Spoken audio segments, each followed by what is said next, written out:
Hello అండి, నమస్తే. Welcome to Shashi recipes. ఈరోజు మరొక మంచి రెసిపీతో మీ ముందుకు వచ్చాను.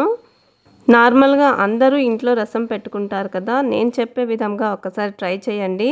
మళ్ళీ మళ్ళీ చేసుకోవాలనిపించే అంత రుచిగా ఉంటుంది. దీనికి కావాల్సిన పదార్థాలు ముందుగా చూద్దాం. 3 టమాటాలు, ఒక 2 రెబ్బల కరివేపాకు, కొద్దిగా కొత్తిమీర, అలాగే నిమ్మపండు సైజ్ అంత చింతపండు, 2 టేబుల్ స్పూన్ జీలకర్ర, 1 టేబుల్ స్పూన్ మిరియాలు, కొద్దిగా ఎక్కువగానే వెల్లుల్లిపాయలు, 2 టేబుల్ స్పూన్ల ధనియాలు, అలాగే 2 ఎండుమిరపకాయలు కూడా తీసుకోండి. మనం ముందుగా తీసుకున్న చింతపండుని నీట్గా వాష్ చేసుకొని వాటర్లో వేసి నానబెట్టుకోవాలి.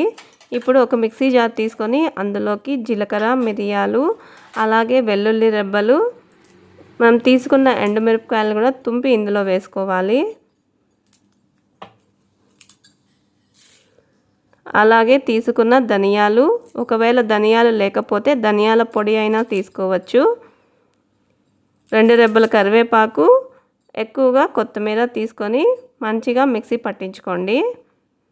కావాలంటే ఇందులో కొద్దిగా వాటర్ కూడా వేసుకొని మంచిగా మిక్సీ పట్టించుకోండి.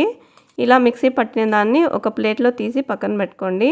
ఇప్పుడు అదే మిక్సీ జార్లోకి తీసుకున్న 3 టమాటాలని ముక్కలుగా కట్ చేసుకొని బరకగా గ్రైండ్ చేసుకోవాలి. మరి నున్నగా పేస్ట్ చేసుకోవాల్సిన అవసరం లేదు. ఇప్పుడు స్టవ్ ఆన్ చేసుకొని ఒక పెనం తీసుకొని అందులోకి 2 టేబుల్ స్పూన్ ఆయిల్ వేసుకోండి.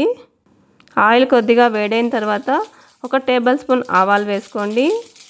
అలాగే కొద్దిగా 1/2 టేబుల్ స్పూన్ పసుపు వేసుకోండి. ఆయిల్లో పసుపు వేయడం వల్ల పచ్చి వాసన పోయి మంచి టేస్ట్ వస్తుంది. ఇప్పుడు 2 రెబ్బల కరివేపాకు కూడా తుంపి ఇందులో వేసుకోవాలి. అక్కడ 2 రెబ్బల కరివేపాకు వేసుకున్నాం, ఇక్కడ 2 రెబ్బల కరివేపాకు వేసుకున్నాం.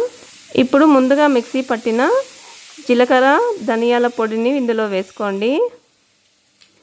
అలాగే 2 ఎండుమిరపకాయలను తుంపి ఇందులో వేసుకోండి. ఇది మొత్తం పచ్చి వాసన పోయేంత వరకు ఒక 2 నిమిషాల వరకు ఫ్రై చేసుకోండి. ఇప్పుడు ముందుగా మనం చింతపండు నానబెట్టి పెట్టుకున్నాం కదా, అందులోంచి చింతపండు గుజ్జుని మొత్తం తీసేసి తొక్కను తీసి బయట పడేసుకోండి. నేను చెప్పిన ఈ కొలతలతో ఒక్కసారి రసం పెట్టి చూడండి, మళ్ళీ మీరు తినాలి అన్నట్టు ఉంటుంది. ఇప్పుడు మనం టమాటాను కూడా మిక్సీ పట్టుకున్నాం కదా, అది కూడా ఈ చింతపండు వాటర్లో వేసి మరొక గ్లాస్ నీళ్ళను కూడా ఇందులో పోసుకోండి. మొత్తం 4 గ్లాసుల నీళ్ళని ఇక్కడ నేను వేశాను. ఈ మిశ్రమం మొత్తం పచ్చివాసన పోయేంత వరకు ఒక 2 నిమిషాలు వేగిన తర్వాత మనం కలిపి పెట్టుకున్న చింతపండు పులుసును ఇందులో పోసుకోండి.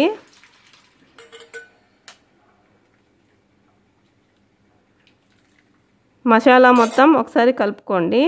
ఇప్పుడు ఇందులోకి తగినంత ఉప్పును కూడా వేసుకొని మరొకసారి బాగా కలుపుకోండి. సన్నగా కట్ చేసి పెట్టుకున్న కొత్తిమీరను కూడా పైన చల్లుకొని ఉడికించుకోవాలి.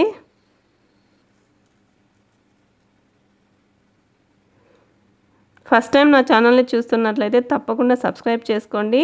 మరిన్ని వీడియోస్ కోసం ఛానల్లో విజిట్ చేయండి. రసం ఇలా ఉడుకుతున్నప్పుడు ఒక 1/2 టేబుల్ స్పూన్ వరకు ఇంగు కూడా వేసుకోవాలి. అప్పుడు దీనికి మంచి ఫ్లేవర్ వస్తుంది.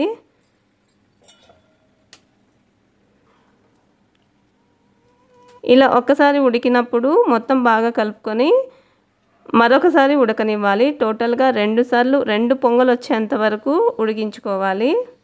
ఇప్పుడు స్టవ్ ఆఫ్ చేసుకోండి.